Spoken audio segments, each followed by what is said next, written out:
52 minus 27. 52 म्हणजे 5 tense घ्यावे लागेल आपल्याला. 1 tens 10, 2 tens 20, 3 tens 30, 4 tens 40, 5 tens 50. 50, 1 आणि 2. या 52मधनं आपल्याला द्यायचे आहे 27. हे 2 आपण देऊन पाहू. 1 2 दिले. ॲक्च्युली 7 द्यायचे आहे, 2च दिले जाते. म्हणून आपण काय करायचं, इकडून घ्यायचा एक गठ्ठा. ह्या गठ्ठ्याला सुट्टे करायचे. या गठ्ठ्यामध्ये 10 आहे.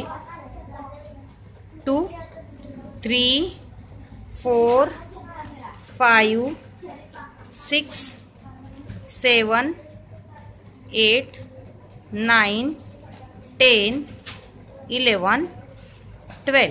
म्हणजे गठ्ठ्यातले 10 आणि 2 दोन्ही मिळून झाले 12. आपण इथे गठ्ठा याच्यासाठी ठेवू शकत नव्हतो कारण हा सुट्ट्याचा कॉलम आहे. इथे गठ्ठा बसत नाही. यातले देणार आपण 7. 1 2 3 4 5 6 7. वाचलेत किती?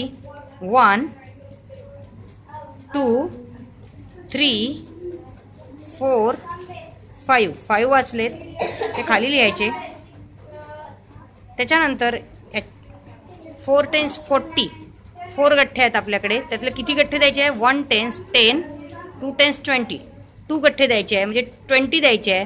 हे 20 दिल्यावर आपल्याकडे वाचलेत 1 टेन्स 2 टेन्स 2 टेन्स 20.